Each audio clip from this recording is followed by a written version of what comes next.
One, and we're live. Yay! Hey, exactly. Hello, everyone. This is Rose Chastain. I'm one of the co-founders of Your Natural Healthcare, and with me today, I have Dr. Sarah Marshall. Hey. Hi, everyone. Sarah, thank you so much for taking the time to join us and to do this interview and to have it make a difference. And I know I've had, experience with you personally. And had so much fun. I met you a million years ago in Phoenix. Yep.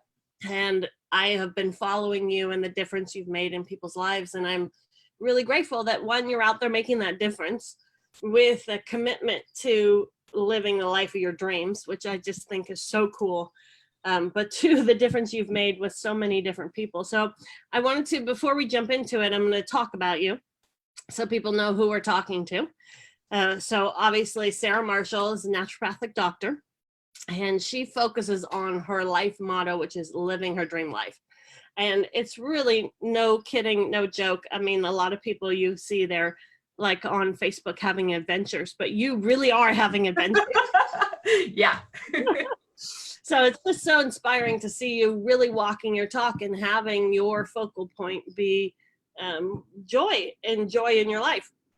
So one of the things, let's see, what you should know about Dr. Marshall is she graduated from the University of Utah in Salt Lake City with a degree in chemistry.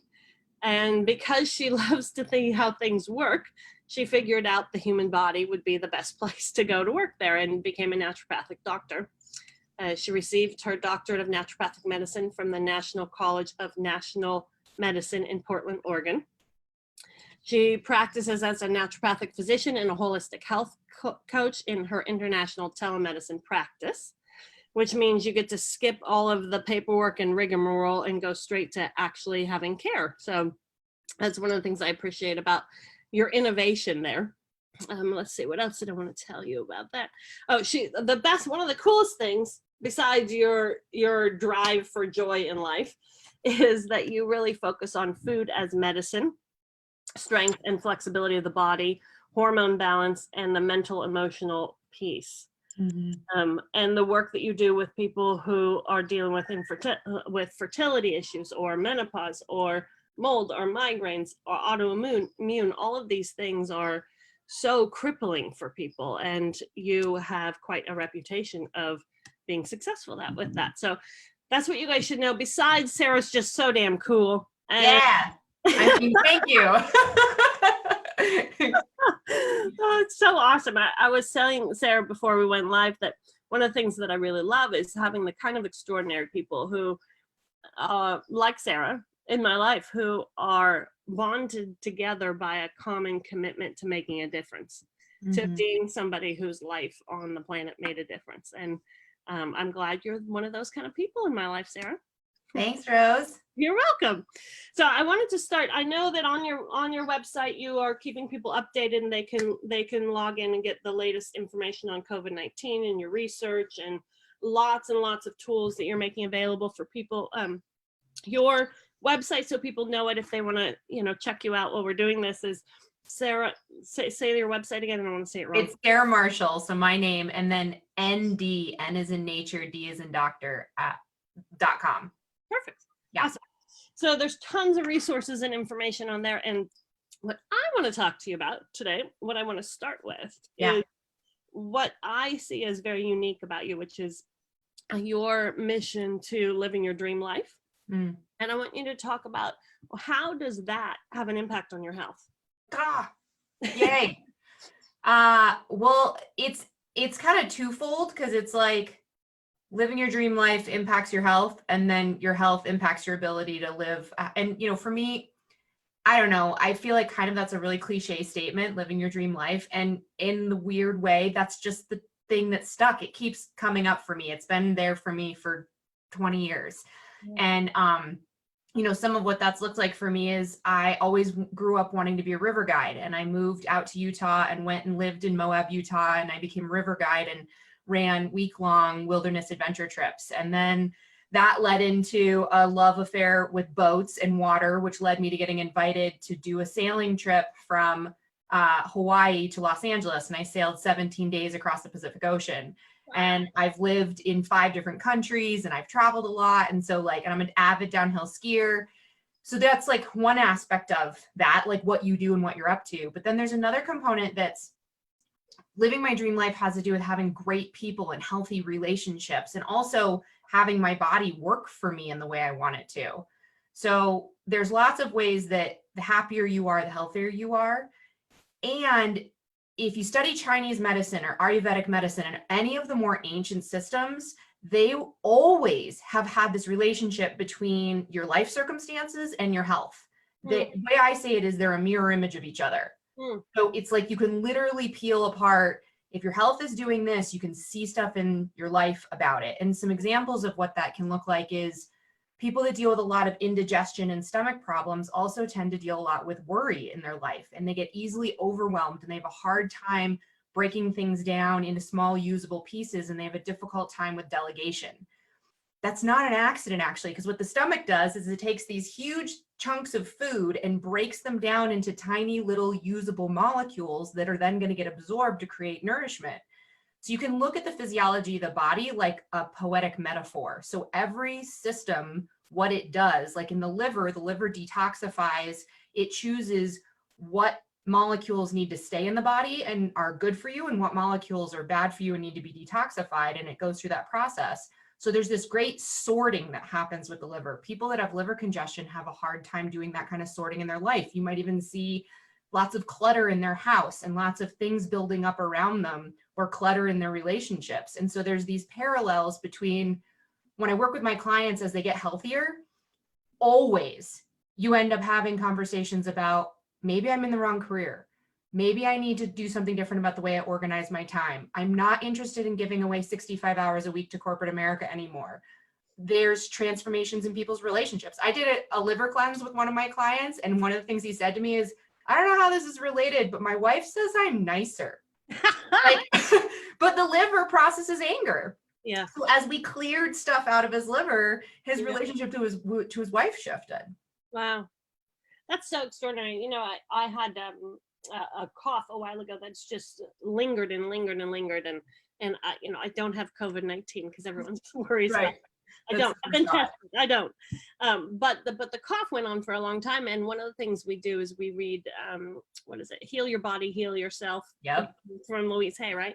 So I'm reading about cough and this barking at the world and know me, hear me, this whole expression, you know, and really use that as an opportunity to confront where I don't express myself, where it's easier for me to be silent than it is for me to express myself. And what a journey that is. And I think to what you're saying, one of the things I love about what you're saying is that it's personal for everybody. Yeah. And that you can't hide from your body, right? Like, nope. Your neighbor may think you're fine, but your body knows the truth. Yeah. And that's like a whole access point, is how much we are conditioned in this culture to numb ourselves. And particularly where it's actually considered a status symbol to tough it out. Like if you can just power through, go to work even when you're sick, survive on 5 to 6 hours of sleep a night, those are all considered like badges of honor that we carry around with ourselves. And one of the first things that I end up doing with new clients and the work that I do is it's about waking them up to even listen to their bodies. Like there's old sage yogis who can feel their kidneys. They literally have a sense of being able to tell what's going on inside of their body, because that's how tuned in to their body sensations they've gotten over time. I say that we all had that as human beings, maybe as long as 1,000 years ago. And it's something that's gotten completely shifted away, where now we're only reliant on tests from the outside and imaging from the outside to tell us what's going on inside of our bodies. Whereas really you can tune in and you can listen. And if you ask your body questions, it will answer you. And that's like a whole world. Yeah, that's awesome. You know, a while ago, I don't know if you saw, but I interviewed a gentleman named Dr. Leslie Prince, and he does applied kinesiology, a lot of kinesiology. And, you know, he's one of our board members, one of our advisors for Your Natural Healthcare. And he was talking about the same thing, about how he would ask questions. Should I go to the store? Yeah. And your body knows the difference. You know, one of the things that I and I don't know how much you use CBD in your practices, but one of the things, our CBD spray that I have, one of the things I started doing was using it every morning and every night before I went to bed, just a couple sprays. And Yep. one of the things that happens was these heat flashes that were like the beginning of menopause went away, stopped, and I was thinking, okay, well, what did I didn't change anything significantly other than taking the CBD, but that piece that I realized after the fact is that it meant I did a ritual where I told my body, you matter, a ritual in the morning and a ritual in the evening. Yeah. So it's so like, what I love about what you're saying and the practice you're doing is that there isn't anything that doesn't count. Sleep counts, absolute counts. What you're doing counts. It all counts. It all impacts you. Your relationships, that you live in an environment that's beautiful, that you enjoy, the art on your walls, the clothes that you choose, like it all counts. Damn. I know, right? Well, what I love is, and you were gracious enough to, out of the blue, agree to this interview. But, in the last several years since we started Your Natural Healthcare, the focus has been really to gather the massive amounts of knowledge that there is that are out there. And there's so much suffering that's done needlessly when there's things like, I don't know, this quote reminds me of you. I saw it on Facebook recently where it said, before you determine you're depressed, make sure you're not in fact surrounded by assholes, right? So I actually want to put, that's so good. And I want to put something in that is such a different, and this is not to diminish anybody's experience of suffering at all. And there's a lot of biochemistry to depression and anxiety. But one of my teachers, Carla McLaren, who wrote the book Language of Emotions, she talks about depression as the stop sign of the soul. When your life is going in one direction, but the reason you're really here is somewhere else, depression will build, literally like putting your feet in cement, slowing you down from taking one more wrong step in the direction you shouldn't be going. Wow. And then if you actually stop and tune in and you look at, where am I headed and where do I actually want to be headed and what is my heart communicating? When you start to listen to that, it can lift depression really quickly when we recognize that, the most depressed I've ever been was before the end of a really intense relationship where it was a big debate of, is this the life for me? And am I really going to choose leaving this relationship? And my experience was deep depression, but it really was like my soul reaching out saying, honey, you ain't on your path, so what are you going to do about it? Yeah. And then being able to make that shift was what started to lift the depression, along with some supportive nutrition. Yeah, that's so inspiring. Thanks for sharing that with us, Sarah. Awesome. What is, tell me about food as a medicine and what simple practice can someone start to implement to start treating food this way? Because a lot of us, it's this new, shelter in home and watch lots of YouTube and, watch every video. And now all of a sudden we all know everything, right? But something simple where you can start implementing a relationship to food as medicine. Yeah. Well, it's the basic context that I come from is, it's been said before, not my quote, eat to live versus live to eat. And there are just tons of antioxidants in all kinds of foods and nuts and seeds and fruit and vegetables. And we know this, right? But what does it actually mean to have that? And so one of the simple things is eat 6 cups of vegetables a day. Okay. Because we get told, a serving. What the heck is a serving? Right. I don't even know. And then you go, 3/4 cups of this and 4.5 ounces of that. And there's no way I'm keeping track of that. So if you just live by 6 cups of vegetables a day, which in theory could be 2 cups at every meal. Yes, I eat vegetables for breakfast. But for a lot of us, that's kind of a weird step at first. So one of the things that I do is I put small bowls out on my counter, and one's filled with baby carrots and one fills with cherry tomatoes and one is filled with blueberries and one is filled with whatever nuts and seeds I'm going to do that day. And by having them out, and yes, fruit can be out of the refrigerator. It's actually sweeter when it's out of the refrigerator. Your cucumbers can be on the counter for a couple hours. It's going to be fine. So by having it out on my counter, I drive by snack on that. Yes. Like I realized that I just increase how much, like if I buy the blueberries and I put them in the fridge, half of them go bad. Yeah. But when I buy the blueberries and I put a whole cup of them sitting on my countertop, I don't even realize by the end of the day I've eaten them all. Yeah. That's a way to practice that. And you can do like little mixed nuts. You can do, right now it's sunflower and pumpkin seeds that are raw. Those are really good for your hormones and they help your body process estrogen and progesterone. And then I've got blueberries for some extra antioxidants. And like I said, like I'll do different vegetables that I can just drive by snack on. That's really awesome. Any vegetables that shouldn't be, there's so many things I love about what you just said, but are there any vegetables that should not be eaten raw like that?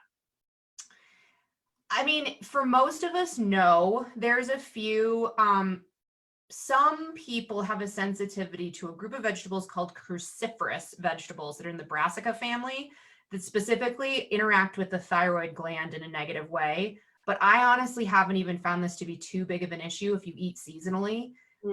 So mostly you can, I mean, I wouldn't eat a raw potato. I don't think those are good for you, but most people aren't going to slice up raw potatoes and put them on the counter. So I think pretty much anything's fair game. I'm a huge fan of shopping at your farmers markets, which I realize that's a whole thing right now with COVID, although in some cities they're considered essential. So you actually can still buy local. And then like you get a bag of snap peas from your local farmer or from the farmer's market and you're able to put that out and things like that. So I don't think there is anything I can think of. But about eating seasonally, I recommend my clients eat about 50% raw, 50% cooked in the summertime. And it's going to be more like 80% cooked, 20% raw in the wintertime, which we kind of naturally gravitate towards unless we live in Southern California, Florida, or Arizona. But otherwise, most of us do that. Yes. That's awesome. The other thing that I love about what you said is that's a practice. Putting the bowls out on the counter is a practice that will kind of handle our own humanity. Yeah. You know, like, okay, you're going to snack unconsciously instead of eating those candy bars and the chips. Eat these vegetables. I love that. I love that. Yeah. All right. So tell me about what holistic health practices can help protect us from a virus like COVID-19. Oh man, sleep, rest, nap, sleep. Okay, that's my soapbox. I think when I just look at like the whole population of America, of the United States, that's my number one because it's the one people are more common to overlook. Yeah. And what does that usually mean for most people? 8 to 9 hours of sleep. And the test is, and we have a little bit more control over our schedules right now. Many people, you know, if they're still working, they're working from home, their day doesn't have to include their commute. So the test is actually to let yourself wake up without an alarm 3 days in a row and see naturally how much does your body sleep. Yeah. And so when I'm a little stressed, my body will go for 9 to 9.5 hours. And then I know I'm getting better when my body naturally starts waking up between 7.5 and 8 hours. It's like the tank is full and it just knows. So that's fascinating. I've been, sorry to interrupt, but no, I've been having that same experience, like to the point where William's actually teasing me about how much I'm sleeping these days. You know, but like today I slept till 10 and I've organized my life to be able to do that. But it's, I'm amazed at how like needed and how good it feels. Like, and it's something that, you know, men pretty much almost categorically all adults have been sleep deprived based on the way that our cultures run. Yeah. So that's like, take advantage of this break that we're in right now. And I realize there's like lots of different circumstances people are dealing with, but I find it very rare that I have somebody that's truly sleeping so much simply to avoid their life. Mostly it's what your body needs. And we do a lot of stress processing in our sleep, and we do a lot of detoxification in our sleep. When you're sleeping is when your liver, your gallbladder, and your large intestine get the most active. It's part of why we poop in the morning. Right. It's because our body's like, finally, she's asleep. I can get some work done around here, right? So it's like, because of that, we do this big detoxification every night that's really good for our digestion. Yeah. So that's one thing, right? And then, you know, follow all of the hygiene practices and social distancing practices. That goes without saying, like absolutely continue to do all of those things. And some of the other practices that I have is I truly do think that there's some supportive nutrition that, you know, you can do some mild supplements with that really will make a difference at your resiliency. And especially if you haven't been doing supplementation much in your life, there's really, really, really good research on vitamin C is a great idea right now. Zinc is a great idea right now. Vitamin A, sufficient levels of vitamin D. Those are like the biggies. Yeah. And then there's a few other specifics that you can actually find more information on my website about all of this. And I go into great detail. And, you know, I've only treated 6 cases of COVID, but I have treated 6 cases and they've been confirmed by testing. And the one person that was on my immune protocol a month before she got it, her symptoms have been really mild. Now that's one person. So I realize that's like not a scientific research study, but it's something. Yeah. It's something. That's awesome. I mean, I think that is the consensus, no matter who you listen to, is that people are saying that it is your immune system and your sleep and all that. And what I love about what you're saying is you can make it really simple. Yeah. It doesn't have to be a complicated thing. It can be, you know, make sure you eat vegetables, make sure you sleep, make sure you know, these are the important things. Totally. The one thing I want to say too about food, because like, you know, if you're inclined and it's springtime and lots of us sometimes want to do a cleanse or a detox right now, doing a whole food cleanse like the Whole30, and I'm not associated with them, but I love their work, or anything along those lines, you know, a paleo challenge or a keto challenge, like this would be a great time to do it. But you don't even have to go to that length. Like one of my favorite things to do with my clients that are struggling with their relationship to food is I don't tell them to take anything out of their diet. They just have to eat protein at every meal and 6 cups of vegetables every day and drink 8 ounces of bone broth. And like, once you've actually like committed to putting that much nutrition into your body, it just pushes a lot of the other stuff out. Yeah. And when you also do that, your body has the nutrition it needs and a lot of the cravings go down. So you won't even be realizing that like the more protein you get, the less carbohydrates your body's going to want. And so that can push some of that out. And then if you still want to eat potato chips at 9 o'clock at night, have at it. That's your deal. But you've already put that base nutrition in, and that's going to be really helpful. That's really awesome. That makes it really simple too. I think that, you know, there's like a theme. It's people like to complain. I'll speak especially for Americans, but they like to complain about how hard it is to be healthy or to do something. And there's very simple things that make a huge difference. Walk barefoot, drink bone broth, eat your vegetables, right? Totally.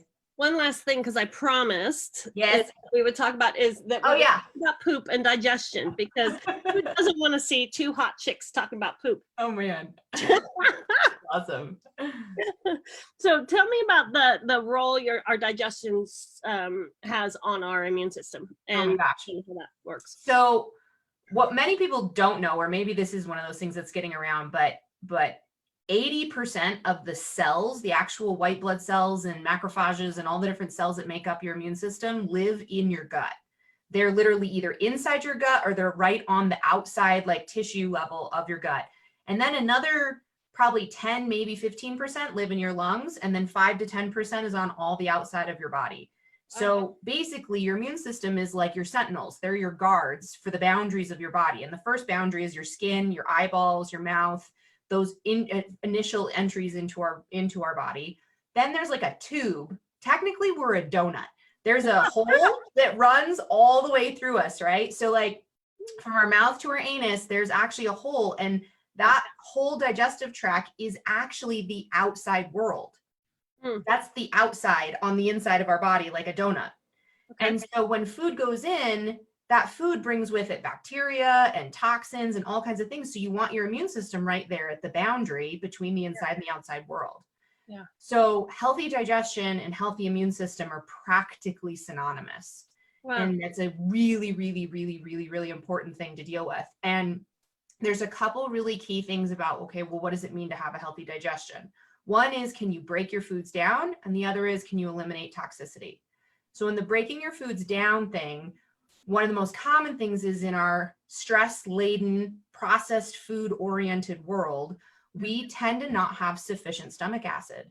And sufficient stomach acid means that you can actually kill the pathogens on the first line of defense when they enter into your body, and that you can fully break down your food into those pieces that then your digestive enzymes can work on. A simple practice to boost your hydrochloric acid in your stomach is to drink apple cider vinegar before meals. For most people, they need to start by watering it down, although I will literally just like take a tablespoon of it straight out of the bottle. But it stimulates your digestive juices. It wakes your body up to know that food is coming. It helps support many, you can look up oodles of stuff on apple cider vinegar. And it's a really simple way to support your body breaking everything down at the beginning. And then at the other end, the microbiome, which we've heard a lot about, are all these bacteria and several other things, but predominantly bacteria that live on the inside of our GI tract. And a very fun fact is, it's either 1/3 or 2/3, but I think it's 2/3 of your poop is actually bacteria and only 1/3 is your food itself. So Wow. mostly you're shedding that. They're turning over really quickly. Yeah. And technically we are a giant ecosystem of bacteria. Cell to cell, we're outnumbered 10-1 in our bodies for how many bacteria to how many of us. So actually they kind of win. If they're going to vote, they will outvote us. So if you have more candida and fungus, you're going to have your gut is voting for carbohydrates and sugar. It might not even be you that's craving it. It's the gut bugs. When you start to eat a less processed food diet and you start to eat a lot more vegetables, which vegetables have a lot of the different kinds of fiber that the healthy gut bacteria will thrive and feed off of, you can tip those scales back in the other direction. There's actually specific chemicals like butyric acid that we can't produce ourselves, but our gut is like has to have to be healthy. The bacteria produce it for us when they munch on that fiber. So it's that whole process that's really important. And then it cleans us out and helps our body detoxify every day. Wow, that's so great. You gave us so many cool practical things. I'm now going to remember I'm like a donut. Yep. My bacteria is voting, not me right now. Exactly. And the apple cider vinegar is very useful. That is extraordinary. All right. Well, I don't want to take you too long. No worries. I wanted to say a little bit about you. How can people reach you if they want to reach out to you and have a consultation? What's the best way to do that? So you can contact me through my website, which again is sarahmarshallnd.com. And there's contact on there. And I want to say, like, I'm really working towards, my private practice is thriving and there's room for more clients, but I really have been working on how can I share this information on a broader range. So on May 7th, we are launching the Healing Project, which is a long time created podcast that I'm finally putting out into the world. And it's interviews like this with people who have healed, who are healing, who work with other people to help them heal, where we literally debunk a lot of the myths about what does it take to get from where you are to where you want to be in your health, and just deal with the good, the bad, and the ugly of it. That healing is crying, healing is diarrhea, healing can be rashes and difficult things, but it's so important to know that stuff's safe. It's normal. It's not your body breaking down. It's your body detoxifying and healing. So the Healing Project is what we're really excited about. It comes out in about a week and it'll be on iTunes and all the normal platforms, but it'll also be on my website and available there. Awesome. And if you want, I'm happy to share that with everybody through your natural health care. That's the kind of I'd love that. Things that we'd love to promote. And we're also promoting a sale of 20% off with no shipping for any CBD products, because you all need CBD spray. All you have to do is go to Your Natural Health Care, and when you check out, enter the code HOLISTIC for the discount and the free shipping. So Sarah, thank you so much for your time, for your knowledge, and for making it so simple and fun. And I swear I've never had so much fun talking about poop in my whole life. So Don't get me started. Exactly. You are the best. Thank you so much, my dear. Thank you. And thank you guys for being here listening. My pleasure. Our